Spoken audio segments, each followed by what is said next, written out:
Bienvenidos a todos a la quinta clase del aula virtual en gastroenterología, este evento organizado entre el Servicio de Gastroenterología del Hospital San Martín de la Plata, conjuntamente con la Sociedad de Gastroenterología de la Provincia de Buenos Aires y con colaboración de la Federación Argentina de Gastroenterología. Esta quinta charla va a ser relacionada a las complicaciones asociadas a la colonoscopía. Va a estar dada una charla inicial a cargo de Sofía Domeniconi, residente de gastroenterología del Hospital San Martín de la Plata, y vamos a tener en nuestro panel de expertos invitados a la doctora María Laura Garbi, médica de planta del Servicio de Gastroenterología del Hospital San Martín de la Plata. Bueno, iba a estar Leonardo Garavento, también médico del Servicio de Gastroenterología, pero bueno, por cuestiones personales no va a poder estar hoy con nosotros. Y bueno, también vamos a presentar a nuestros dos invitados nacionales, como son Horacio Martínez y Néstor Chopita, dos conocidos ya de la casa, los dos grandes maestros de endoscopía para gran parte de los gastroenterólogos. Bueno, saludarlos, y bueno, a continuación Sofía va a empezar con la clase, posteriormente va a haber unos minutos de reflexión del panel de expertos, y a diferencia de las clases anteriores, lo que vamos a agregar es la posibilidad de que nuestros participantes no necesariamente escriban sus dudas, sus preguntas o sus inquietudes, sino que también pueden levantar la mano para preguntar, a través de la aplicación o a través mismo del chat pedir, hablar, y en ese caso nosotros le vamos a activar el micrófono para que puedan hablar. Así que te doy paso, Sofía, para que empieces con la presentación. Muchas gracias, Martín. Muy buenas tardes a todos. Bueno, vamos a comenzar con la clase de complicaciones asociadas a la colonoscopía. Los objetivos que tiene esta clase va a ser conocer la incidencia de estas complicaciones, los factores de riesgo, las maniobras que tenemos para realizar la profilaxis de las mismas y de qué forma podemos abordar frente a las complicaciones, cómo tratarlas. La incidencia global de las complicaciones en colonoscopía diagnóstica han sido reportadas en un 0,35% en las guías internacionales como la ASGE y la europea, y estos números aumentan en el caso de las colonoscopías con polipectomía a 2,3 o 3%. La hemorragia es el efecto adverso más frecuente y en los procedimientos diagnósticos es alrededor del 0,08%. Al igual que en todos los procedimientos terapéuticos, aumenta en la pospolipectomía al 0,5%, al 7% en la resección mucosa endoscópica, al 9% en la disección. En segundo lugar, tenemos a la perforación que puede afectar en los procedimientos en un 0,04%, y en las polipectomías aumenta al 0,08%. A su vez, en la resección mucosa endoscópica va a ser mayor, y en la disección mucosa endoscópica va a ser mayor. Esto es muy importante a tener en cuenta, ya que las colonoscopías son de gran utilidad para el screening de cáncer de colon, y es una práctica de la gastroenterología cotidiana. Este es un artículo que fue realizado en el 2005 en Múnich, y su objetivo fue realizar colonoscopías con polipectomías que se realizaron alrededor de 4.000, y se buscaba ver qué factores de riesgo estaban asociados a las complicaciones. Las complicaciones las definieron como mayores si requería la internación o transfusiones por las complicaciones que ya definimos como hemorragia o perforación, y descubrieron en el análisis multivariable, como ven en la tabla, que el tamaño fue el factor de riesgo que más aumentó la probabilidad de tener estas complicaciones. A su vez, en el análisis multivariado, descubrieron que los pólipos de colon derecho de más de 1 centímetro y los pólipos de colon izquierdo de más de 2 centímetros, al igual que la resección de múltiples pólipos, se vio asociada a mayor riesgo de complicaciones. En este estudio no hubo muertes y es uno de los estudios más importantes que se hizo para conocer qué factores de riesgo están asociados a las complicaciones. Ya entrando específicamente en lo que es la hemorragia post-polilectomía, podemos definirla como aquella que ocurre durante el procedimiento y persiste por más de 1 minuto o requiere tratamiento endoscópico.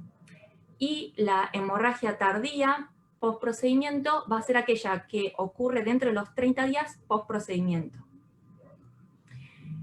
Dentro de los factores de riesgos asociados a la hemorragia, ya estuvimos charlando del tamaño, hay otros que vamos a desarrollar luego, y existen otros factores de riesgo que van a estar relacionados al paciente y a la técnica utilizada.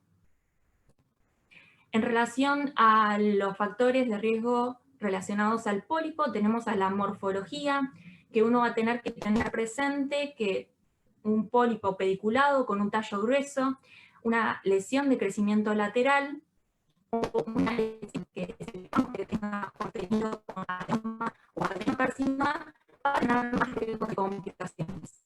Al igual que la autorización o mejorado en el anterior estudio, de 2 a 4 veces el riesgo de desangrado.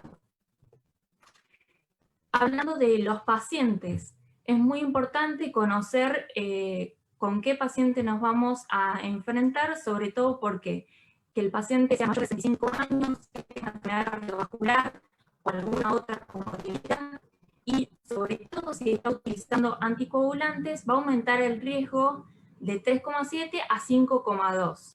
Y es muy importante saber qué antitrombótico está consumiendo. Ahora vamos a seguir con este. El manejo de la anticoagulación y la antiagregación es muy importante que se haga teniendo en cuenta el factor de riesgo de hemorragia y el riesgo trombótico del paciente. Nuestro mensaje es que se debe un abordaje multidisciplinario teniendo en cuenta el concepto de riesgo o del hematólogo que está llevando la anticoagulación del paciente. En la ASGE, la Sociedad Americana, lo que recomiendan es que los procedimientos de alto riesgo, al igual que en la Sociedad Europea, se suspenda todo tipo de anticoagulación y antiagregación en los procedimientos que son programados. En este cuadrito lo que queremos mostrar es cómo se puede realizar el manejo, y cabe destacar que la aspirina, como se explica ahí, se podría continuar con su utilización, sobre todo en pacientes que tengan alto riesgo trombótico. En los estudios se ha demostrado que es la que tiene menos riesgo de sangrado post-polilectomía. Y en cuanto al clopidogrel, se sugiere suspenderlo de 7 a 10 días antes del procedimiento, reiniciarlo al día siguiente, y algunos aconsejan la utilización de un clip como profilaxis. La warfarina se debería suspender de 3 a 5 días previo al procedimiento y reiniciar a las 24 horas posteriores. Y en cuanto al uso de heparina no fraccionada, suspenderla de 4 a 6 horas previas al procedimiento. Y en cuanto a la heparina de bajo peso molecular, de 12 a 24 horas previo al procedimiento.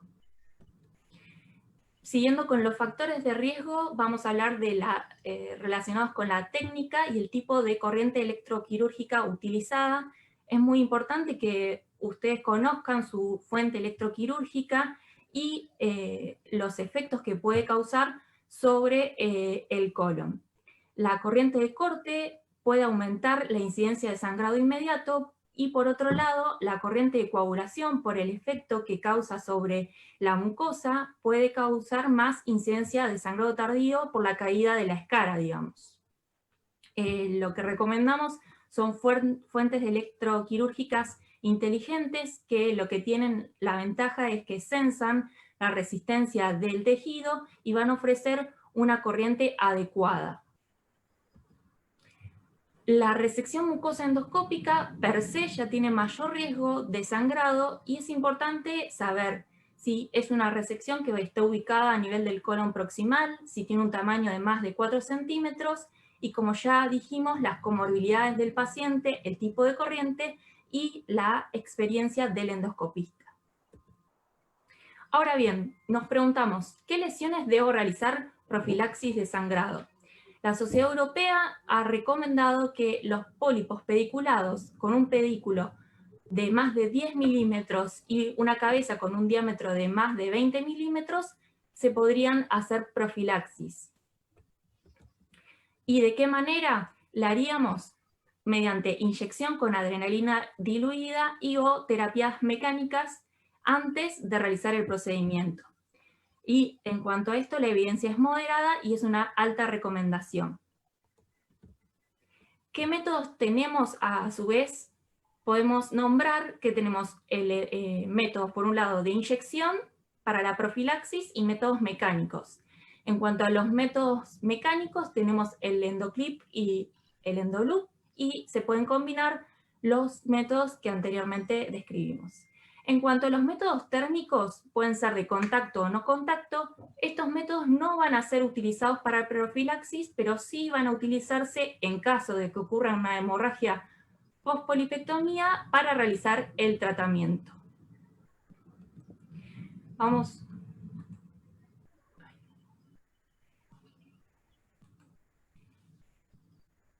En el siguiente video lo que podemos observar es una lesión polipoidea que se le va a hacer una profilaxis con la colocación de un endoclip, que se utilizó un clip through the scope y luego se resecó con asa caliente.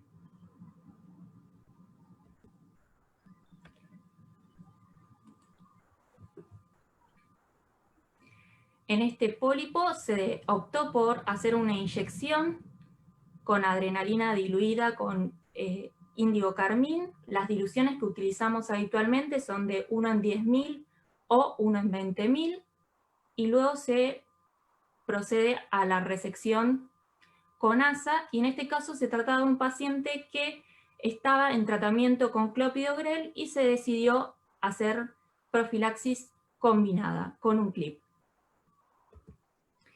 Bien, siguiendo con lo que es los métodos de inyección, es importante destacar que en estudios como en este que fue de la gastrointestinal del 2007, se demostró que la inyección con adrenalina en pólipos que tuvieran una cabeza de más de 30 milímetros facilitaba la semiología endoscópica, reducía el tamaño de la lesión, favorecía la resección en bloque y disminuía el tiempo de procedimiento y, lo más importante, el riesgo de hemorragia post-polipectomía.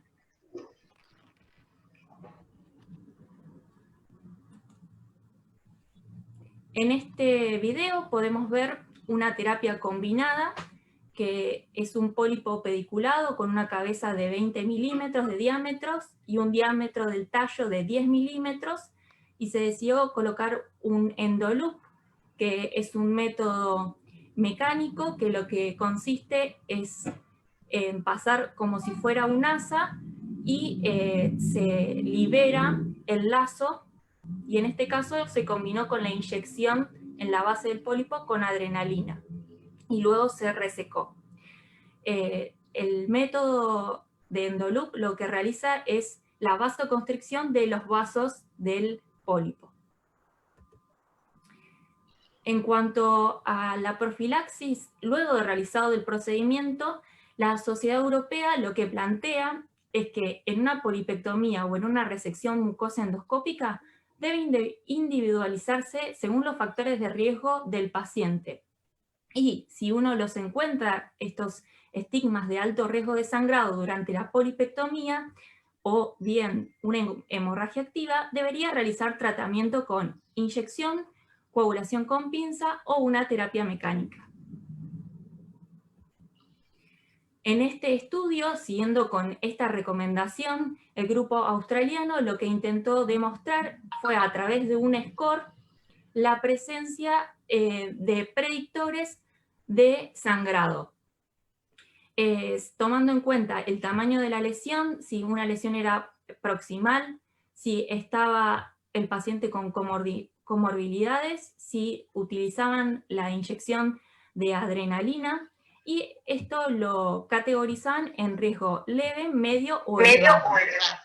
Y lo que demostró es que los pacientes que tenían un bajo riesgo, en comparación con los de alto riesgo, iban a tener más riesgo de sangrado, entonces les dio positivo. Este es más complicado, pero es un buen ejemplo en consonancia con la recomendación de la Sociedad Europea.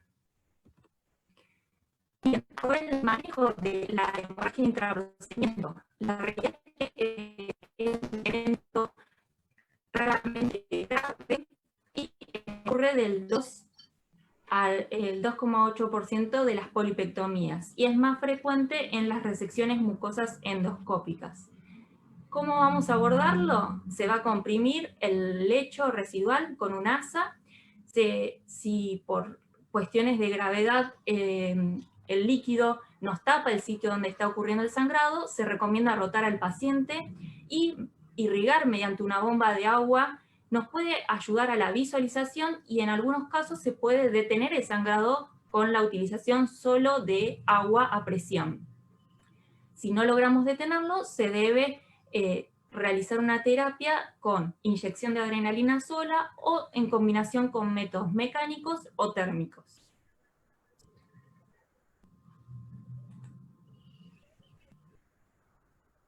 En esta resección mucosa endoscópica, lo que podemos ver es un lecho. Fue una resección de una lesión de crecimiento lateral grande, y porque había vasos con un babeo, un sangrado en babeo, se decide realizar un método térmico de no contacto, que es el argón plasma, y al divisarse un vaso visible se decide la colocación de un clip. Ahí vemos el lecho. Bien, seguimos con el manejo de la hemorragia. Puede ocurrir la hemorragia tardía. Esta ocurre en un 10% de los casos y es muy importante que el paciente sea ingresado por la guardia o por el consultorio cuando llegue y se lo maneje como toda hemorragia digestiva baja, internándose y suministrando las medidas de soporte. Y es muy importante el manejo inicial, ya que del 40 al 60% de estos sangrados puede autolimitarse sin necesidad de transfusión y siquiera tratamiento endoscópico. Los pacientes anticoagulados va a ser necesario evaluar si hay que suspender su anticoagulación, siempre en conjunto con el servicio de hematología. Y en caso de requerir transfusión de hemoderivados, los valores objetivos van a ser de una hemoglobina de 8 a 9, las plaquetas de 50 a 70.000 y el RIN evaluando riesgo-beneficio de acuerdo al paciente. Bien, ¿qué pacientes tienen indicación de colonoscopía en una hemorragia tardía? Van a ser todos pacientes que tengan la hemorragia y persista y sea necesario darle algún tipo de terapéutica. ¿Y cuándo la realizaríamos? Dentro de las 24 horas que el paciente se presenta a la emergencia.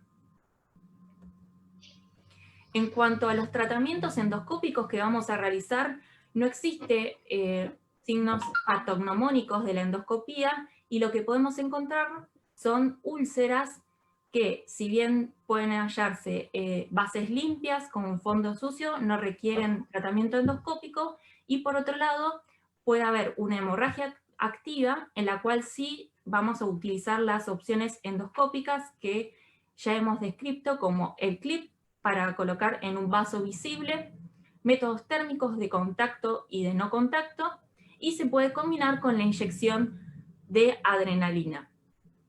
Si no responde el tratamiento endoscópico, ya pasaría a otro servicio y debería requerir la embolización con arteriografía o, en su defecto, la cirugía.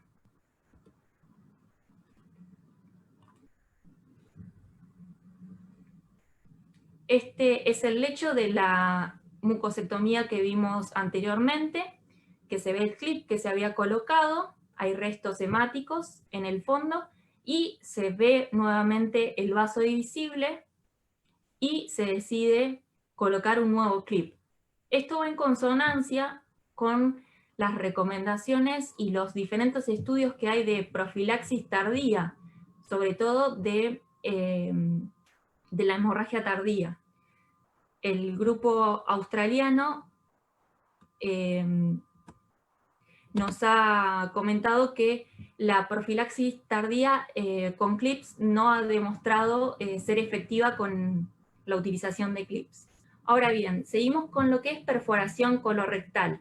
La definimos como la presencia de gas o contenido luminal por fuera del tracto gastrointestinal. Esta puede ocurrir de manera iatrogénica durante una colonoscopia diagnóstica en un 0,03 al 0,8%, y en la colonoscopia terapéutica puede llegar hasta el 5%. En el caso de los cólonos que han recibido algún tipo de resección quirúrgica y existen estenosis de las anastomosis, esta terapéutica puede aumentar el riesgo de perforación hasta en un 11%. Los mecanismos por los cuales se puede provocar la perforación pueden variar tanto en la colonoscopia diagnóstica como en la terapéutica. El trauma mecánico, por la presión directa del endoscopio sobre la pared colónica, puede darse sobre todo a nivel de la unión recto-sigmoidea, y es muy importante saber si los pacientes tienen antecedentes de cirugías previas que hacen que los mesos sean más rígidos y pueden tender a facilitar el trauma. El barotrauma puede darse sobre todo en lo que es colon derecho y se da por la distensión excesiva del intestino. Y en cuanto a la terapéutica, ya estuvimos hablando que es muy importante el tipo de procedimiento y el tipo de corriente que puede llevar a una injuria térmica. Los factores de riesgo que se vieron asociados a la perforación colorectal son muy similares a los que ya estuvimos charlando. La edad avanzada de los pacientes que tengan cirugías previas, por ejemplo, en las mujeres es muy importante saber si tuvieron cesáreas, si tienen enfermedades como la enfermedad inflamatoria intestinal, si se realiza el procedimiento con una pinza de biopsia caliente, y es importante saber la experiencia del endoscopista que puede provocar algún tipo de daño durante la colonoscopía. En cuanto a los procedimientos, van a tener más riesgo aquellos procedimientos de resección endoscópica, disección endoscópica y la dilatación, como ya estuvimos comentando. Todd Baron en el 2012 publicó en la Gastrointestinal indicadores clínicos de perforación. Por un lado, describió tempranos al enfisema subcutáneo, el dolor de pecho, el neumotórax, la inestabilidad hemodinámica y el distrés respiratorio.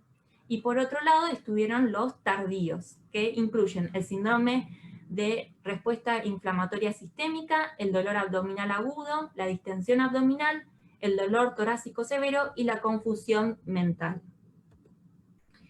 ¿Cómo vamos a decidir el cierre endoscópico? Lo que uno va a tener en cuenta va a ser el tamaño de la perforación, la causa de la perforación, y es muy importante que el endoscopista sea experimentado y que cuente con todos los accesorios necesarios para realizar el procedimiento. Esto le va a otorgar un montón de ventajas, sobre todo al paciente, ya que la tasa de éxito es muy alta, es un estudio mínimamente invasivo, disminuye la estadía hospitalaria y los costos médicos. La clasificación de Sidney fue desarrollada por el grupo australiano en el 2016, y la idea es poder identificar qué lesión observamos luego de la resección mucosa endoscópica para poder aplicar un tratamiento adecuado.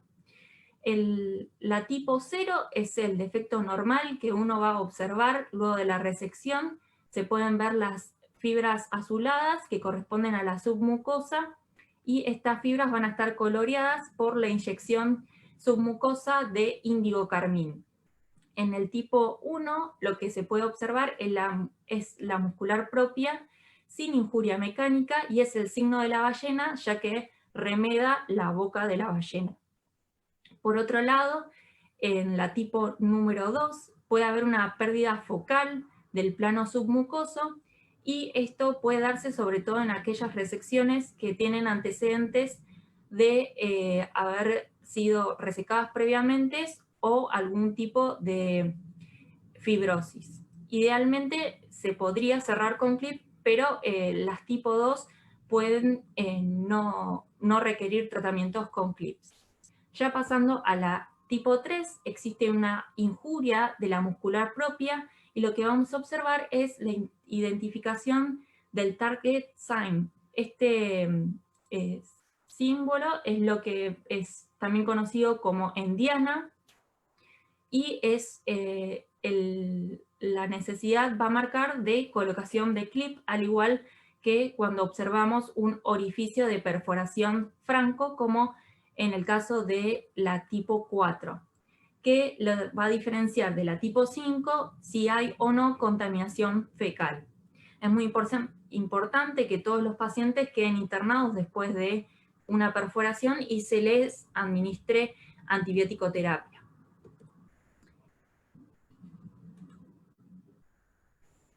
En esta resección mucosa endoscópica lo que podemos ver es una lesión que podríamos clasificarla como tipo 3. Se decide coagular un vaso con la punta del asa, y luego se decide la colocación de un clip.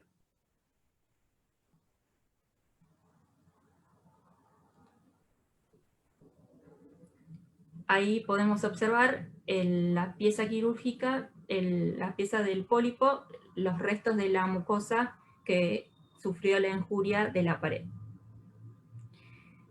En cuanto al manejo endoscópico, lo que contamos que ampliamente están distribuidos en el mercado son los clips que se pueden utilizar a través del canal de trabajo o por fuera del canal de trabajo. Se han demostrado tasas de éxito técnico del 93% y de éxito clínico de un 89% en el cierre de perforaciones de menos de 20 milímetros. En cuanto a la técnica de cómo uno va a colocar el clip, si se trata de una solución de continuidad pequeña, uno va a poder utilizar un solo clip, que lo ideal es que se coloque de manera perpendicular a la lesión y se afronten los bordes. Y si es necesario utilizar más clips, la recomendación es poner primero un clip en la zona media de donde se encuentra la lesión, y luego colocar otros clips de manera que vayan cerrando la solución de continuidad que quedan por cerrar. Hay técnicas avanzadas que se pueden utilizar para cierres de clips que requieren la utilización de un endoscopio de doble canal. En este esquema, que es de la gastrointestinal, se muestran algunas técnicas en las que cuentan, por ejemplo, con clips que se pueden recolocar, la combinación de clips con un lazo de endoloop. Hay clips que pueden estar unidos a un lazo que les permite traccionarlos y unirlos, sobre todo cuando el defecto es muy grande y no se pueden afrontar los bordes de manera sencilla. Y en la figura G lo que podemos ver es la utilización de un parche de aumento, o sea, de peritoneo, que es más frecuentemente utilizado en las perforaciones gástricas, no tanto en lo colónico, pero es una opción, y que luego de utilizar ese parche se colocarían clips cerrando el defecto.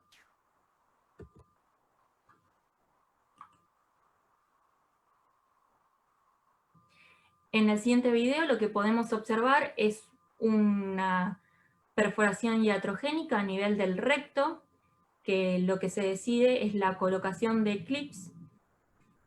Desde distal se comienza poniendo 2 clips y la idea es que se vaya reduciendo la distancia y cerrando el defecto para que puedan afrontarse los bordes de manera más fácil a medida que uno va colocando los clips, como observan en el video. Es muy importante controlar el abdomen del paciente, ya que pueden hacer complicaciones durante el procedimiento, como un abdomen agudo hipertensivo, y requerir la descompresión luego de cerrar el defecto, y contactarse con el servicio de cirugía en caso de ser necesario. Este paciente, la verdad es que estuvo bien, se le realizó una tomografía luego del procedimiento y quedó internado y tuvo una buena evolución. En cuanto a los clips que pueden ir por fuera del canal de trabajo, el más conocido es de la marca Ovesco.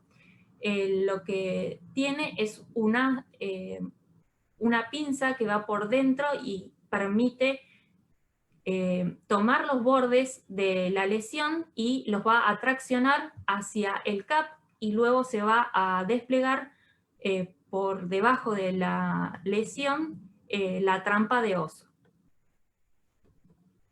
Y por último, este es un algoritmo para que les quede el manejo frente a una perforación iatrogénica del colon. Es muy importante la utilización de clips para cerrar el defecto si el colon está limpio, y el paciente quedaría internado, se darían medidas de sostén, estaría en ayuno y se le daría antibiótico terapia. Si se mantiene de manera estable, luego de 24 horas se podría ir de alta y con antibiótico terapia oral. En cambio, si el paciente presenta alguna inestabilidad hemodinámica, se pueden requerir nuevos estudios como tomografía, y si hay evidencia de alguna complicación que requiera resolución quirúrgica, se deriva al servicio que lo requiriese. Y a modo de conclusiones, para finalizar, queremos dejarle el mensaje que es muy importante que toda colonoscopía debe tener una indicación precisa y justificada. Eso es la primera prevención para las complicaciones. Luego, recordar que es muy importante la profilaxis del sangrado con inyección de adrenalina o métodos mecánicos, sobre todo de la hemorragia intraprocedimiento, y producirse la hemorragia post-colectomía. Son eventos que pueden autolimitarse y no requerir tratamiento endoscópico. Y por último, recordar que la identificación temprana de una perforación nos va a permitir hacer un tratamiento conservador y evitarle la cirugía al paciente. Muchísimas gracias. Bueno, muchas gracias, Sofía. Muy completa la presentación y muy lindo, sobre todo los videos, muy ilustrativos. Así que, bueno, a continuación vamos a pasar a los invitados y al panel de expertos, como para que en 1 o 2 minutitos nos hagan una pequeña síntesis de sus experiencias, sus recomendaciones con respecto a las perforaciones más comunes, que fueron las que vos expusiste. Así que, si querés, podemos empezar con Laura Garri. ¿Alguna reflexión, algún comentario? Hola a todos. Muy buena la clase, Sofi. Muy linda. Gracias a todos por compartir con nosotros. La clase estuvo muy completa con un montón de datos. Me parece que lo primero que se me ocurre, digamos, es una reflexión de decir que es importantísimo, digamos, bueno, reconocer que los que hacemos colonoscopías podemos tener complicaciones, ya sea diagnósticas o terapéuticas, y es importantísimo hablar con el paciente y que el paciente conozca esta eventualidad que, por más que sea sumamente baja, existe, ¿sí? Y el paciente y la familia debe saberlo, ¿no? Porque esto es fundamental para, además, porque el paciente, digamos, tal vez después de la colonoscopía tenga alguna planificación, digamos, de cosas por hacer y esto se ve coartado, ¿no? Esto es importante que el paciente lo conozca. Y después es fundamental el tema de la preparación, ¿no? Esto es redundante, sí, pero es fundamental que durante las colonoscopias haya una buena preparación, porque esto no solamente que logramos un estudio de calidad cuando el paciente está bien preparado, sino que en el caso de tener una complicación, se facilita mucho el manejo. Bien, perfecto. Totalmente de acuerdo, sí. Horacio, ¿alguna reflexión, algún comentario? Sí, un poco lo que habíamos charlado de ya hace unas clases, ¿no? Obviamente la urgencia despierta bastante estrés y eso va en contra de la objetividad de cada uno para tomar determinadas decisiones. Y el tema es que, por ejemplo, no disponemos de elementos para practicar cada cosa, por lo menos muchas de las cosas difíciles que uno hace en endoscopía, primero hay que practicarlas afuera, que salgan afuera del paciente. Ahí me gustaría, por ejemplo, disponer de 100 clips y probar distintas técnicas, porque a la hora de aplicarlo va a ser una cosa de urgencia. Y yo creo que nos sucede a todos de que nos vamos formando con las sucesivas urgencias. Y bueno, hay distintas técnicas. La aplicación de clips es por ahí bastante difícil en algunos casos. En ese que mostraban, del cierre de una perforación con clip, estaba realmente muy bueno. El operador lograba separar y visualizar la lesión de manera tal de que podía poner bien los clips. Así que esa es un poco una reflexión, no sé si una reflexión o una queja, el hecho de poder disponer de clips para practicar. Y hay muchas técnicas, e incluso a uno se le pueden ocurrir bastantes técnicas, diversos tipos de técnicas. A mí se me ocurren técnicas, pero después no las puedo probar. Pues tengo que gastarme un clip. 2 clips o 3 clips. Claro, sí, es cierto. Néstor. No, yo estoy de acuerdo con Horacio en el sentido de que cualquiera que realice este tipo de procedimientos terapéuticos debe tener todos los accesorios necesarios. No 100 clics, como dice Horacio, pero por lo menos 3 o 4, como para paliar la situación. La presentación fue excelente.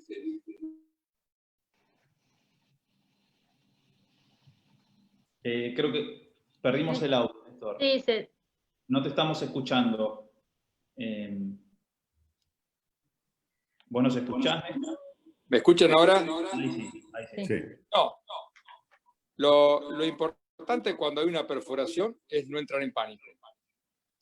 Si están haciendo el procedimiento asistido, o sea, supervisado por uno de mayor experiencia, que lo ayude a resolver el problema. Si está solo, recurrir a los clics como para tratar de cerrar la perforación. No importa si es una lesión de gran tamaño, una perforación, es muy difícil que se pueda solucionar con este tratamiento. Por lo tanto, es para pensar enviar al paciente a cirugía. Pero la mayoría se pueden resolver con estos tratamientos endoscópicos. Bien. Bueno, recordamos a la audiencia que tiene la posibilidad de preguntar, ya sea de manera escrita o pedir la palabra. Para agregar, perdón, Martín, ahí estaba leyendo algún comentario, sí, si existe la posibilidad de trabajar con dióxido de carbono, ¿no? Tenemos menor riesgo de la perforación, sobre todo por barotrauma, que se puede dar una colonoscopía diagnóstica, Y a su vez, ante una complicación de una colonoscopia terapéutica, vamos a tener menos posibilidades, digamos, de, por ejemplo, tener un abdomen agudo hipertensivo, ¿no? Eso es importante. En el caso de que exista esa posibilidad, siempre tratar de trabajar con dióxido de carbono, y si no podemos trabajar con dióxido de carbono siempre, tal vez tener la posibilidad de hacer el switch cuando la perforación ocurre, en el caso de que estemos trabajando con aire. Eso es importante. Y otra cosa que respecto a lo que decía Horacio, la mayoría de las unidades de endoscopía del país, o sea, la gran mayoría, no creo que haya, por ejemplo, un over the scope listo para, en el caso de solucionar una perforación, ¿no? Eso hay que ser realista en un país como la Argentina. Los hemoclips son mucho más, o sea, están mucho más disponibles, eso es cierto, pero bueno, también a veces para cerrar una perforación necesitamos unos cuantos, ¿no? Hemoclips. Por eso Bien. es importante tratar de tener los medios suficientes. Bien. Yo quería empezar con una pregunta para Néstor, en realidad una reflexión. Hay una complicación que no está, digamos, explícita en la presentación, que es una injuria térmica que no llega a ser una perforación, que es el síndrome de pospolipectomía. Es decir, muchas veces la diferenciación con una perforación inicialmente es difícil y uno termina realizando algún estudio por imágenes, que por definición es lo que a uno le hace el diagnóstico de si es una perforación o es un síndrome de pospolipectomía. En todos estos largos años que vos que has realizado polipectomías, mucosectomías, seguramente por una cuestión estadística has tenido varias. ¿Cuál es tu reflexión respecto a esta complicación que a priori en general uno ve que suelen tener una buena evolución?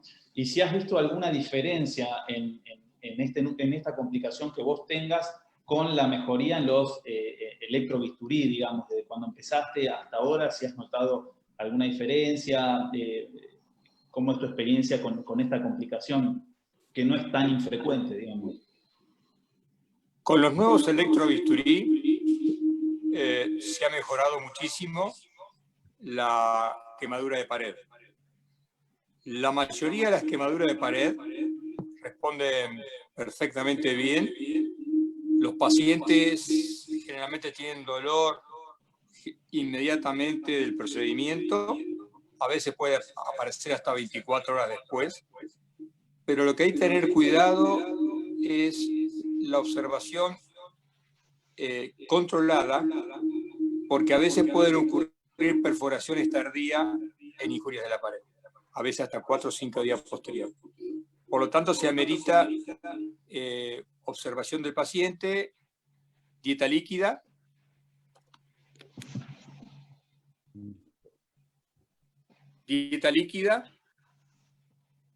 y posteriormente antibiótico no, es un problema a discutir. No sé si me escuchan. Sí, perfecto. Sí, te escuchamos perfecto. Perfecto. Nosotros no damos habitualmente antibiótico, aunque sí la mayoría lo utiliza, pero son pacientes que se pueden manejar prácticamente ambulatorios, salvo que tengan con signos de defensa o de irritación peritoneal, que en esos casos ameritan una observación o una internación. Pero la mayoría de los casos se puede manejar prácticamente ambulatorios. Bien, perfecto. No sé qué opina Horacio. No, yo no tengo tanta experiencia en quemadura de pared. No. Así que no sabría decir. Una cosa muy importante que me parece que agregar es la importancia del manejo multidisciplinario de estos pacientes, ¿no? O sea, nosotros vamos a necesitar el apoyo de los médicos que hacen imágenes, porque necesitamos interpretar una tomografía, que es el mejor método para estudiar a estos pacientes, ¿no? Porque una radiografía podemos perder, digamos, perforaciones pequeñas que tratadas prontamente van a tener una mejor evolución, ¿no? Una mucho mejor evolución. Y del cirujano, ¿no? Que debe conocer al paciente, así nosotros hayamos podido resolver la perforación, por ejemplo, ¿no? Con de manera endoscópica, lo debe conocer al cirujano, porque puede ser que el paciente no evolucione favorablemente, y en ese caso es mejor que el cirujano lo conozca antes. Por eso es importante el manejo multidisciplinario. Bien, perfecto. Bueno, a continuación, Florencia Giraudo, instructora de residentes, y Ivana Candel, jefa de residente, nos van a empezar a leer las preguntas para compartirlas con todos. No sé si, Ivana, creo que tenés algunas preguntas. Sí, les leo algunas. Preguntan por el chat si la inyección con adrenalina prefieren hacerla antes o después de la colocación del endoloop. Y después la doctora Regina Ligorría pregunta si tienen experiencia con el Ovesco.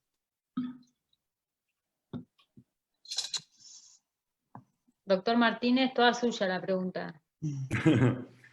Mirá, yo generalmente es como un reflejo que veo un pólipo con pedículo grueso y le pongo adrenalina, pero en realidad no sé si tiene lógica hacerlo. Me parece que lo fundamental es colocar bien el endoloop, que no esté ni demasiado apretado ni demasiado flojo. Ahí ya no depende de nosotros. Realmente no estamos un poco en manos del que nos ayuda.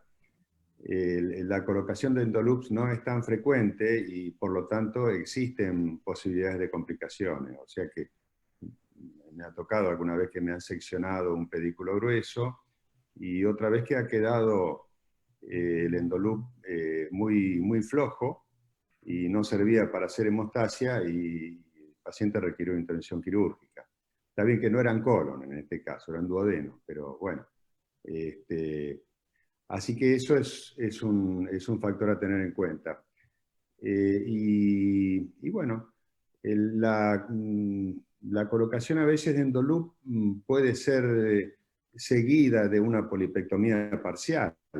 No necesariamente uno tiene que sacar todo el pedículo, todo el pólipo entero, aunque decir esto es políticamente incorrecto. Pero uno puede examinar todas las fracciones del pólipo y es fundamental, obviamente, que quede el pedículo sano y ver qué distancia hay entre el pedículo y la lesión. Para lo cual, el endoloop tiene que ser colocado, digamos, cerca de la base. También depende, muchas veces hay pedículos de distintas longitudes que, bueno, uno tiene que hacer lo que se puede. Así que eso un poco sería mi reflexión acerca de la colocación de endoloops. Y en cuanto al Ovesco, Horacio, o Néstor, o Lau. No tengo experiencia en colon con el Ovesco, pero sí, si uno lo pudiera tener estaría bárbaro.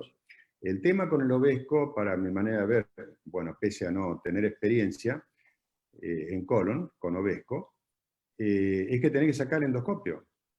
Mientras que a uno le gustaría en una perforación mover lo mínimo posible, hacer la mínima cantidad de maniobras posible, para lo cual hay distintas técnicas, hay muchas técnicas para ayudar al cierre de perforaciones. Y bueno, hace poquito leí una de Yahagi, que es un capo, el tipo, súper capo, que utiliza a través del canal del coronoscopio un clip atado con un hilo. Eso se pasa a través del endoscopio y se coloca el clip en uno de los bordes, puede ser, en este caso lo hacían en el borde más distal a uno, más distal al endoscopista. Y después pasaban otro clip más con el cual enganchaban el hilo y tiraban del hilo después. O sea, en el borde opuesto ponían el clip, tiraban del hilo, con lo cual logran acercar los dos bordes. Y posteriormente se puede seguir agregando clips. Está bien, hay que disponer de una tijera endoscópica o no, o se puede, al hilo se le puede dar una forma, hacerle una especie de ojal y hacer un hilo corto y ponerle un doble hilo por el otro lado. Bueno, en este momento no lo puedo expresar bien, pero hay maneras de poder hacer esta técnica, y esta técnica creo que es muy útil. Por supuesto que me gustaría practicarla afuera, la técnica primero, para después cuando la tenga que hacer adentro no me lleve sorpresa, que falta, que tiene un poquito de fricción, que no lo puedo hacer. Por eso digo, está bueno en los lugares que tienen más posibilidades, obviamente tienen posibilidad de practicar con animales, etcétera, etcétera. Practicar, Bien, desgraciadamente ese paso lo tenemos que saltar. gracias, Horacio. Una pregunta para Néstor, del doctor Daniel Reale. Pregunta, ¿qué opinás, Néstor, de los pólipos gruesos y la colocación de clips previo al corte con ANSA? Es una buena técnica. Habitualmente, si tenés un endoloop, es preferible el endoloop, pero si no tenés, colocás un clip y después cortás por distal el clip, o sea, por encima del clip, cortás el pólipo sin inconveniente. Bien. Otra de las preguntas del chat es si prefieren la limpieza colónica para pacientes que intercurren con hemorragia tardía. Es decir, si los preparan a los pacientes o directamente le hacen las colonoscopías. No sé, Lauri. Sí, bueno, eso depende, digamos, en qué momento se presenta la hemorragia y depende de cómo está el paciente, ¿no? Claro. O sea, es mejor si uno lo puede preparar al paciente porque tenés más posibilidades, digamos, de encontrar la lesión. Uno va a buscar una lesión que ya conoce, ¿no? Pero bueno, con un colon limpio va a ser más sencillo. A veces, si es muy pronto, digamos, si se producen las 12 horas de la colonoscopía, muchas veces podemos hacerlo sin preparación, pero necesitamos para eso mejor una bomba lavadora, ¿no?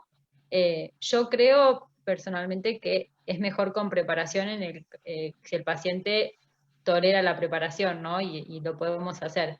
Hay que considerar también, fuera de esta pregunta, es que más allá de que nosotros le tenemos más miedo a la perforación y que siempre que hablamos de perforación hablamos de eventual cirugía, a veces las hemorragias no las podemos tratar nosotros endoscópicamente y el paciente requiere de cirugía. Es mucho menor el porcentaje, ¿no? Es muy, muy, muy poquito, pero puede pasar. Y bueno, hay que saber que esto puede ocurrir. Una cosa interesante y práctica me parece agregar es que a veces está muy bueno tener un capuchón transparente para poner endoscopio que puede ayudar en determinadas circunstancias, para determinadas complicaciones, para mejorar la visualización. Hola. Bueno, felicitaciones a Sofía por la presentación, excelente. Cubrió todos los aspectos de las complicaciones y el manejo y tanto la prevención. A modo general, o sea, de acuerdo con Laura, con lo que dice que el paciente preparado es mucho mejor para poder resolver la complicación. Y a esto viene un concepto que dijo, depende del segmento de que es una lesión, una topografía ya conocida, ¿no? Entonces uno en la práctica, si bien tiene que tener en cuenta la prevención siempre, una forma de prevenir, lo pongo para discutir en el grupo, ¿no? Cuando hay varios pólipos, es la resección de los pólipos por segmento, o se sacan todos por más que sean de varios segmentos. Eso es un punto importante a la hora de tener alguna complicación como hemorragia o quemadura de pared, que hoy habló Martín, o perforación, para tener una topografía delimitada de dónde se realizó la terapéutica. No sé qué opinan al respecto. Néstor, Horacio. Sí, por ahí uno preferiría sacar los que son más difíciles. Y también, de acuerdo al el grado de dificultad, para mi manera de ver, por lo menos nos va a ir marcando la posibilidad de seguir un poco haciendo, de seguir sacando mayor cantidad de pólipos. Siempre, obviamente, con la cautela que corresponde para cada una de las características de los pólipos, ¿cierto? Pero muchas veces me han tocado sacar muchos pólipos, pero porque me ha resultado fácil. Y otras veces estaba mucho tiempo con una lesión y he preferido no sacar otra que que por ahí no sabía si existía alguna complicación a cuál me tenía que dirigir preferentemente. Bien. Lo que sí se puede hacer, Horacio, es que de acuerdo a la morfología de los pólipos y a la cantidad, Sí. si vos tenés 10, 12 pólipos, podés sacar como estrategia todos los pólipos del lado derecho primero, Sí. luego del transverso hacia la parte proximal, y después en una segunda etapa el resto. Eso estratégicamente sabés dónde pueden estar las complicaciones. Pero si sacás Claro. todos, habitualmente a veces el dilema es dónde dejaste la complicación. Sí. Pero eso depende mucho de la cantidad y la morfología, como dijiste vos. Para ir un pólipo solo grande te lleva 1 hora y bueno, se acorta mucho el tiempo de procedimiento y es preferible posponer para terminar el resto. Ahora, si son pólipos más pequeños, vos podés realizar en ese mismo tiempo la resección de 4 o 5. Sí. También, si bien no está relacionado con complicación, pero sí lo que está relacionado con lo que sería la cosa práctica, es que, por ejemplo, bueno, uno saca primero los de colon derecho y después se dedica a colon izquierdo, pero guarda que en el colon derecho puede haber lesiones que uno no haya visto. O sea, muchas veces los pólipos cerrados tienen mala delimitación y es más difícil verlos. O sea que, obviamente, hay que realizar el examen de todo el colon. Pero si yo No, coincido con vos. Haz una corona completa siempre. Sí, o por lo menos tener en mente de que necesitan más controles, sí. Bien. Yo tengo una consulta para Néstor. Esto es de la práctica diaria, que no está escrito en ningún lado, pero creo que a todos nos ha pasado. Y es el paciente ese que en el servicio de endoscopía le hacemos una colonoscopía y en el postprocedimiento manifiesta mucho dolor abdominal generalizado, con lo cual uno inicialmente, obviamente lo deja en la recuperación, eliminando la mayor cantidad de gases, sigue haciendo otros estudios, por ahí te quedan 10, 12 estudios más, y después de que termina con otro paciente, lo va a ver y sigue con bastante dolor. A veces la colonoscopía fue muy simple, fue rápida, no hay algo que haga pensar que se pueda llegar a complicado. No fue, por ejemplo, una endoscopía terapéutica. Vos, en la práctica diaria, eso creo que es algo que nos pasa a todos. ¿Vos cómo manejás ese paciente? Que lo tenés en la recuperación, que lo dejaste un poco más de lo habitual porque está con dolor, a priori no te parece una causa obvia por la cual se puede haber perforado, pero el paciente uno inicialmente no se queda tranquilo y no lo puede mandar a la... ¿Cómo lo manejás a ese paciente? ¿Qué conducta tomás en ese momento? Porque siendo que tenés que seguir trabajando también porque tenés un montón más de estudios, y cómo lo manejás, digamos. 2 o 3 observaciones. En primer lugar, realizar los estudios con anhídrido carbónico, ese porcentaje de dolor disminuye ostensiblemente, más de un 80%. Si el paciente, a pesar de ser un procedimiento sencillo y continúa con la molestia, antes de mandarlo prefiero hacer una imagen, por lo menos una tomografía, para que me tranquilo que no hay una perforación, porque puede pasar perforación por insuflado excesivo también. Ese es el otro problema. Uno puede perforar el lado derecho y por ahí llegó apenas, pero eso puede ser por el variotrauma, o sea que eso es muy importante. Si el paciente percibe con dolor, es conveniente hacer una imagen para quedarnos tranquilos. Bien, perfecto. Sí, coincido. Yo por ahí esos pacientes, no inicialmente por una tomografía, pero sí lo mando a hacer una placa de abdomen. Mientras sigo trabajando, el que vuelva la veo y ahí me quedo tranquilo. A ver, si es una perforación con el aire que uno insufla, ve claramente una perforación por una placa también. Así que yo generalmente hago eso, lo mando a hacer una placa, que vuelva, mientras tanto sigo, cuando vuelve, si es aire dentro del colon, uno se queda tranquilo y bueno, ya sabe que la perforación está inicialmente descartada, digamos. Pero bueno, sí, es una entidad que pasa muy frecuente y es como decís vos, uno cuando tiene el dióxido de carbono, por la reabsorción que tiene, eso es mucho menor, digamos. Sí, a mí igual me parece que esto que es importante, digamos, que más allá de que sea un estudio que sea sencillo, ¿no? Hasta incluso estudios cortos, toda colonoscopía potencialmente se puede complicar. Entonces, si el paciente muestra algún síntoma, no minimizarlo, ¿no? Y ocuparnos de eso, porque de esa manera es que digamos, le va mejor al paciente. Entonces eso es fundamental. No minimizar los síntomas del paciente.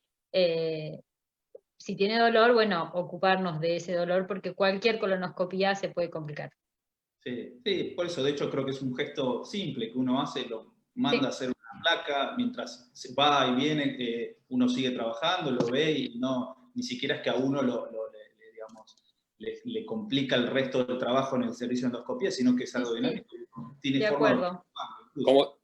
Como sentido práctico, no conviene, si tiene una colonoscopía sencilla no hay ningún inconveniente, pero si la colonoscopía es un poco más trabajosa, no tomar mucho tiempo, porque a veces uno tiene el paciente ahí y se ven en los servicios que entra uno a hacer el estudio, viene otro, y el paciente está 1 hora y media. O sea, cuando más tiempo estamos trabajando y con insuflación, las posibilidades de que haya complicación son mayores.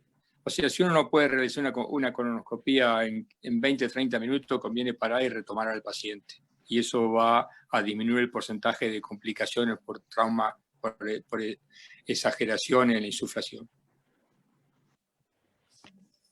Excelente. Y ahí estoy viendo una pregunta de Reggie que dice qué pasa si uno no tiene CO2 y usar el agua. Eso está muy bueno. Sí. Eso lo hemos hecho desde muchos años.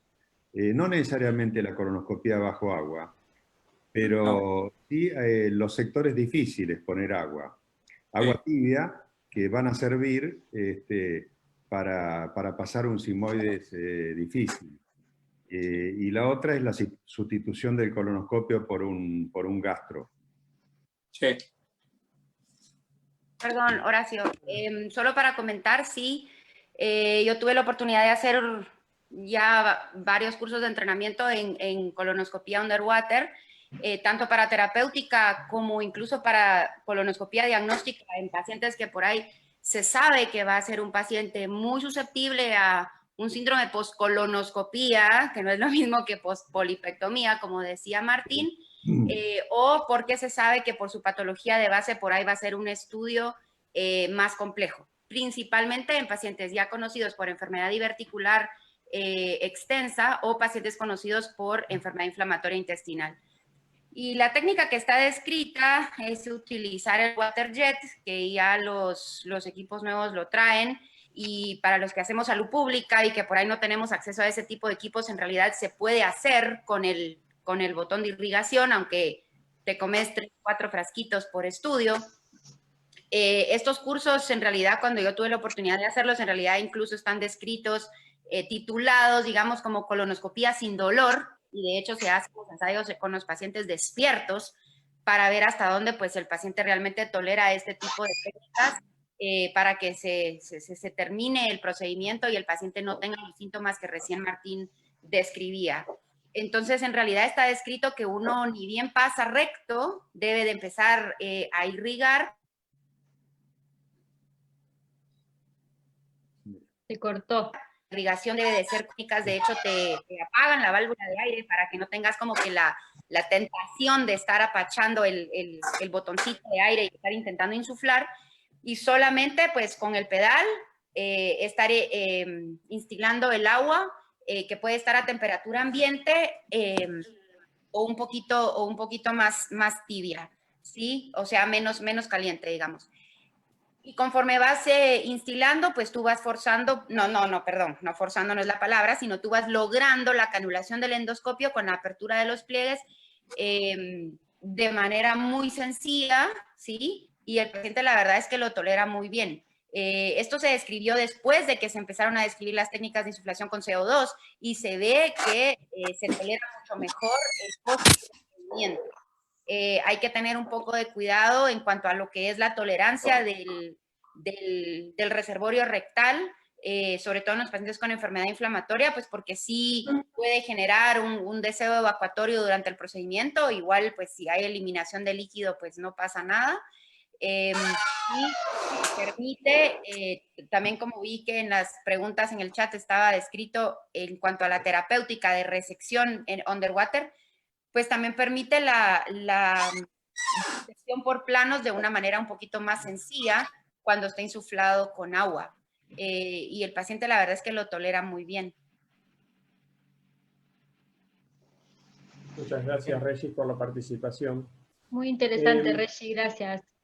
Laura, una pregunta para vos, puntualmente.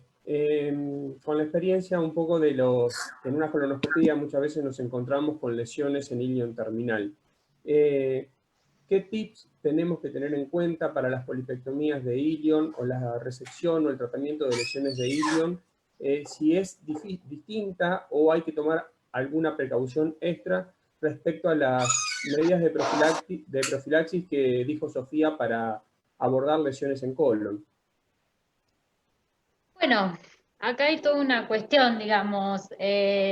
Particularmente considero que en intestino delgado lo fundamental, digamos, es, cuando hablamos de lesiones de tamaño importante, ¿no? De más de 1 centímetro, es la inyección para elevación, digamos, de la lesión. Así, digamos, disminuimos la posibilidad de perforación.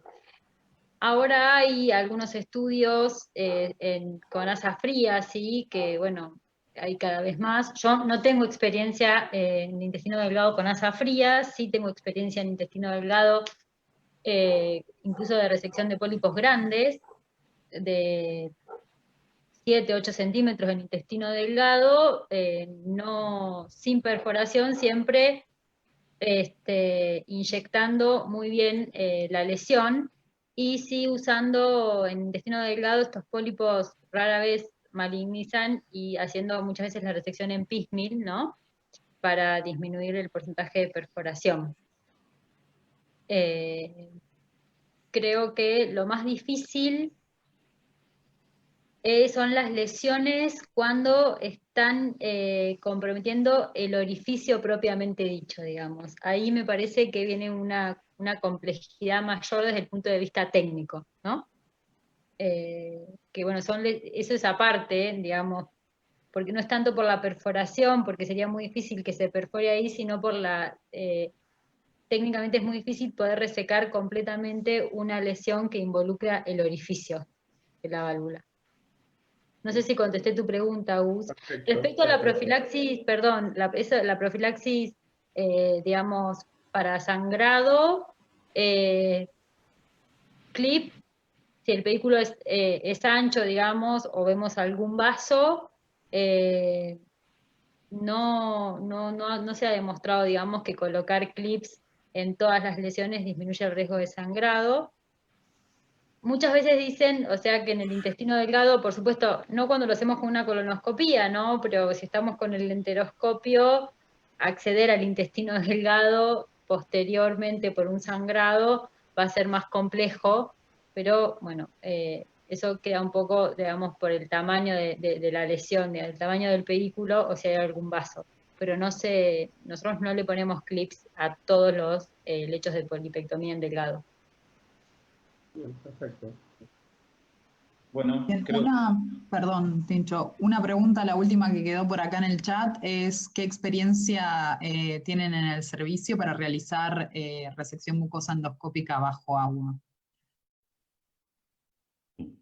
Bueno, en el servicio, en el Hospital San Martín, las resecciones mucosas que realizamos habitualmente son con la técnica habitual, ya sea con elevación o sin elevación. Podemos utilizar asa fría, pero generalmente utilizamos elevación y utilizamos con asa caliente. Experiencia en resección bajo agua no tenemos y no la hemos desarrollado por ahora. Hablando, esto voy a decir algo que hasta puede parecer redundante, pero el colonoscopista debe mirar, digamos, cómo está la insuflación de su equipo, porque el equipo lo conecta a un asistente generalmente y puede pasar que uno se da cuenta que de repente está trabajando con insuflación alta en un paciente añoso, con divertículos, con un montón de factores de riesgo para perforación, ¿no? Es fundamental, nosotros tenemos que mirar eso y es importante hacerlo. Es una pavada, pero bueno, me parece que vale la pena mencionarlo. No, es un concepto importante que tenemos que tener en cuenta. Un detalle más, una pregunta más que por ahí surge también en la práctica diaria, también lo invito a Martín Ciarreta a responderla, y al resto del panel. ¿Qué opinan sobre el tratamiento de las lesiones vasculares? Ya sea en este caso con argón plasma o con algún otro método térmico. El tema de elevarlas o no elevarlas para, bueno, para el tratamiento y de esa forma prevenir también algún grado de complicación. ¿Qué opinan al respecto? Particularmente, si uno tiene argón, no habría que elevar la lesión, excepto que sea una lesión muy, muy grande, de un tamaño muy considerable, que son muy pocas las que se presentan, ¿no? Esas angiodisplasias gigantes de 2 centímetros que tienen vasos grandes, ahí tal vez como uno sabe que va a tener que usar, va a tener que aplicar mucho argón, tal vez podríamos elevarla para disminuir el síndrome, sobre todo, digamos, el síndrome de quemadura de pared. Si la lesión es chiquita y uno tiene argón, chica, o sea, 1 centímetro o menos, que son las más frecuentes, no lo deberíamos elevar, digamos. Sí, si uno va a quemar la lesión, yo soy partidaria, si uno no tiene argón y lo va a quemar con BICAP, digamos, en ese caso yo soy partidaria de elevar las lesiones, sobre todo en ciego, y si no son lesiones diminutas, ¿no? Porque una lesión tal vez de 1 o 2 milímetros no hace falta, pero cuando tiene una lesión más grande yo soy partidaria de elevar las lesiones y las voy a quemar con BICAP. Es una... Sí, y agregar, Lau, que además, independientemente de la técnica elevar o no, siempre es fundamental antes de empezar setear con la potencia, el ardor correspondiente a la zona en la cual uno está tratando. Hay lesiones que por ahí se recomienda como ciego, que es más delgado, usar potencias de 40 watts, mientras que por en el estómago o en recto uno puede usar 50, 60, por el margen de seguridad que tiene la pared. Eso también es fundamental. Sí, los litros, ¿no? Que se haga 1 litro, que no hace falta, digamos, ponerle 1,5 litros. No sé, Néstor y Horacio, pero... Ah, totalmente de acuerdo. Yo no he tenido buena experiencia elevando las lesiones. Hice un par de veces, sangró, bueno, no lo hice más. Pero eso no quiere decir que no sea bueno, está muy bueno hacerlo. Yo he visto a un médico en un workshop hacerlo muy bien, o sea que no tuvo sangrado por la punción con la aguja, y por lo tanto ahí ya se puede palpar la ventaja de lo que es la inyección. Hacer una inyección submucosa muchas veces no nos sale bien, nos vamos demasiado en profundidad y tenemos que estar cambiando de elementos, o sea, la aguja inyectora y después la sonda de argón. Así que particularmente me resulta más fácil hacerlo directamente con argón y sin inyección, pero no está mal, digamos, la técnica. Una cosa de la inyección en este tipo de lesiones siempre hay que hacerlo lejos del vaso, ¿no? Lejos de la lesión, tiene que ser mucosa sana en donde uno está, si lo va a inyectar, uno tiene que inyectar en mucosa sana circundante a la lesión, pero no lo tiene que elevar en la lesión. Si es más perpendicular o más tangencial también. A veces la inyección te impide la visión porque justamente se levanta la parte más... más proximal a uno y bueno, se te complica. Por eso, digamos, para mí me resulta más sencillo hacerlo con argón directamente, pero está bueno tenerlo en cuenta eso. Bien, creo que Florencia tenías un par de preguntas por el canal de Facebook, ¿puede ser? Sí, me quedaban 2 preguntas. Una es si en todos los casos que tienen una perforación intentan un cierre endoscópico o en algún paciente particular se prefieren directamente la opción quirúrgica. Y la segunda pregunta es en los casos de tener una fuente electroquirúrgica monopolar, ¿qué corrientes prefieren para realizar la polipectomía según si está en el colon derecho o en colon izquierdo? Yo he usado muchas veces corriente de corte, más que todo. Usado pero es porque simplemente me he acostumbrado, sabiendo, digamos, que tiene más sangrado inmediato. Pero bueno, la coagulación tiene menos. Y el seteo generalmente a a 30 watts, lo que hemos usado siempre, pero bueno. Así que esa ha sido más o menos la experiencia que he tenido con otros, electros más básicos, más sencillos. Una lesión polipoide con un pedículo, digamos, importante, yo tal vez elegiría corriente de coagulación para hacerlo. Sí, no, eso sí, está bien eso. Y lo otro, si siempre se intentó cerrar, sí, excepto que el tamaño de la perforación sea muy grande. Particularmente a mí me pasó una perforación de un paciente que tenía la perforación en la unión recto-sigmoidea 7 centímetros, fue por una reducción, en realidad. O sea, no fue ni una terapéutica ni con la punta del equipo, ¿no? En una maniobra de reducción se sintió el cambio, digamos, del equipo como un latigazo, y bueno, ahí se sospechó la perforación, empezamos a retirar y vimos un líquido en lavado de carne y nos caímos al peritoneo. Estaba de la unión recto-sigmoidea ahí, y bueno, no había posibilidad de tratamiento endoscópico. Por ahí también dependiendo de la preparación del paciente, ¿no? Pacientes que tienen una perforación iatrogénica y una mala preparación te ensucia un poco el programa. Exactamente, por eso es tan importante la preparación, porque si vos tenés, digamos, contaminación fecal en una perforación, más allá de que uno tenga posibilidades de cerrarla endoscópicamente, ese paciente tiene más posibilidades de que después tenga que operar por la contaminación. Pero bueno, uno lo puede intentar cerrar, pero si el orificio es muy grande, bueno, no va a ser posible cerrar esa perforación y el paciente va a tener que ir a cirugía. Lau, si esa perforación hubiese sido en vez de 7 centímetros, de 2, ¿vos dónde preferís empezar a cerrar la lesión con clips? Si puedo, en el medio, si es posible, digamos, porque te da, y si no, empezaría por alguna de las puntas para intentar ir acercando los bordes. Pero si puedo, el primer clip lo voy a poner en el medio. Sí, Otro tiene su concepto. ventaja y desventaja eso, Lau. A veces queriendo poner el clip en el medio nos queda en un solo borde y perdemos el clip.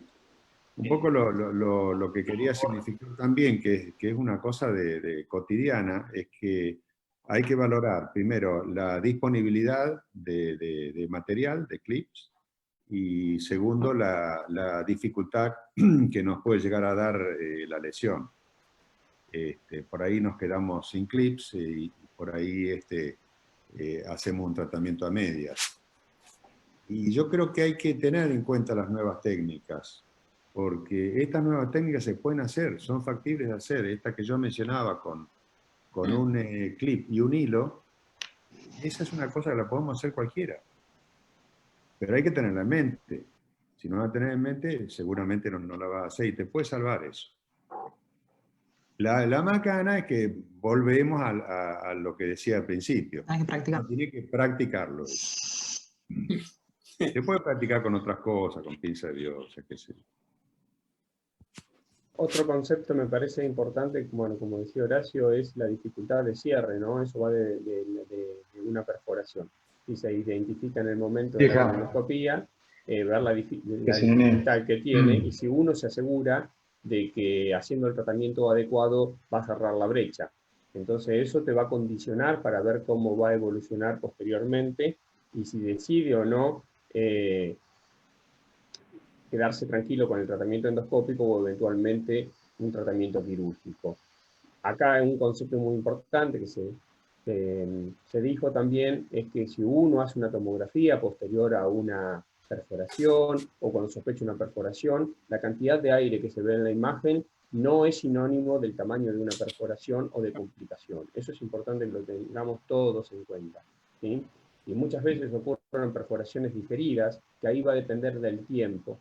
Si pasaron más de 24 horas y el paciente está con un abdomen agudo peritonítico, directamente no se intenta hacer una resolución endoscópica, ¿sí? Eso va a depender de cómo está el paciente. hay conceptos y líneas generales, pero después uno lo tiene que bajar a la práctica y aplicarlos con cada paciente de acuerdo a cada situación particular. Lo que se tienen que llevar acá en el concepto es que identificar una complicación durante el procedimiento que se da en forma temprana siempre es mucho más beneficioso para el paciente y para poder resolverla que si no se diagnostica en el momento o si la misma aparece en forma diferida. Por eso es tan importante el trabajo en equipo, digamos, ¿no? Porque si te haces una tomografía a un paciente después de una perforación iatrogénica que fue tratada y el paciente evoluciona bien, pero si le hace una tomografía porque está con un poquito de dolor o hace fiebre o lo que sea y uno no tiene buena relación con el cirujano, con el médico que lo está siguiendo, por ahí se puede terminar operando al paciente, un paciente que no lo necesitaba, ¿sí? O viceversa. Y por eso es tan importante el trabajo en equipo. Bien, bueno, creo que no sé si Florencia queda alguna pregunta más. No, acá hay una última pregunta, Tincho, que preguntan qué solución recomiendan usar para la preparación del colon, bueno, para una colonoscopía. Horacio. Polietilenglicol. No, últimamente estaba Una más barata. usando lactulosa. Sí. Y estaba bastante bueno realmente. Y mucho más barata. Sí, son vendría a ser casi un frasco de lactulosa, 200 mililitros de lactulosa más 600 mililitros de agua, sin corazante del estudio, prepara muy bien eso. Y el purgante el día anterior. El purgante muchas veces ni les hace efecto, pero la lactulosa sí. Está muy bien. Y esa nueva preparación. Mejor tolerado y más barato. Sí, esa nueva preparación se iba a agregar, que es mucho mejor tolerada por el paciente y más económica. Y logra muy buenas preparaciones. Sí, sí. Hay dos factores importantes para la preparación. Uno es la tolerancia, ¿sí?, del paciente que toma el preparado, y otro la condición previa del paciente, si tiene alguna enfermedad o estenosis, o que condicione siempre alguna situación, o que sea un paciente constipado. La gran mayoría de las preparaciones dificultosas o malas preparaciones o no adecuadas son en esas condiciones, que el paciente tenga intolerancia o que sea un paciente con constipación previa o incluso que no respete la dieta previa a la preparación. Entonces son factores que uno tiene que tratar de ir resolviendo previo a la colonoscopía. Y tener resuelto esas cuestiones hablan de calidad en colonoscopía, y bueno, que pasaríamos a otro capítulo, ¿no? Sí, y vuelvo al concepto del consentimiento informado, ¿sí? O sea, no solamente que debe estar firmado, sino que debe ser comprendido por el paciente y la familia. Bien. Bueno, eso sí, hay muchos autores que hablan de si el colon no está preparado correctamente, bueno, por ahí posponerlo. O sea, vos tenés por ahí un pólipo que se ve perfecto, se ve lo más lindo, lo más bien y parece accesible y fácil. Y al lado tenés materia fecal en la cara contralateral. Si hay alguna hemorragia o algún problema, está bien, es raro que haya hemorragia o perforación, es raro. Pero si la llega a ver, la materia fecal esa te va a complicar mucho para resolverla. Bien. Bueno, Florencia, con la última. No tenemos más preguntas en Facebook. Bueno, entonces damos cierre a esta charla, ¿sí? Queremos agradecerles a todos por haber participado, agradecerle a Sofía por la presentación, que fue muy, muy completa, a Laura como comentarista y a nuestros dos invitados de lujo, Horacio y Néstor. Los esperamos a todos nuevamente el miércoles que viene a las 6 de la tarde con la última clase del curso, que es drenaje de colecciones pancreáticas. Así que muchas gracias a todos y nos vemos la semana que viene. Nos vemos. Gracias. Felicitaciones a todos. Gracias por todo. Gracias. Gracias por todo. Gracias. Gracias. Chao.